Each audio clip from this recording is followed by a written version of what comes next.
I'm Ashley Baliki, and I'm a partner here at Solutions-Based Family Law. Today I'm going to talk about how long the divorce process takes in Colorado. In Colorado, to start the divorce process, all you need to do is file what's called a petition for dissolution of marriage. That is the only document that starts the process. After the petition for dissolution of marriage is filed and the other party is served, the court has a 91-day cooling off period.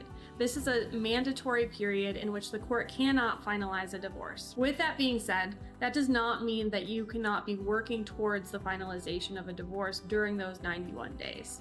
It's a common misconception that parties need to have all of the documents prepared and an agreement reached prior to filing for a divorce. That is not the case. You can file the petition for dissolution of marriage and still reach an agreement as to all issues. You do not have to have that agreement at the time you're filing the divorce. The dissolution of marriage process entails the filing of a petition for dissolution of marriage and then completing what's called mandatory financial disclosures. After those disclosures are completed, the parties are able to confer in order to try to reach agreements or attend mediation.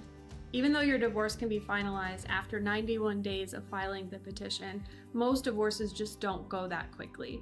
And that doesn't mean it's because you're going to court or you're fighting over everything. The process just generally takes time. It takes time for the parties to complete the mandatory financial disclosures that the court needs to see.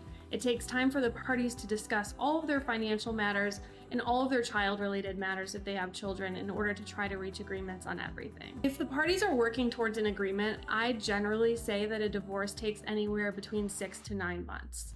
If the parties are unable to reach an agreement and have to go to a contested hearing, then really you're bound by the court's calendar. If you have to go to a contested hearing in front of a judge, then a divorce is generally going to take anywhere from 12 to 18 months. Here at Solutions-Based Family Law, we assist you in streamlining the process to ensure that the court has everything that it needs to finalize your divorce.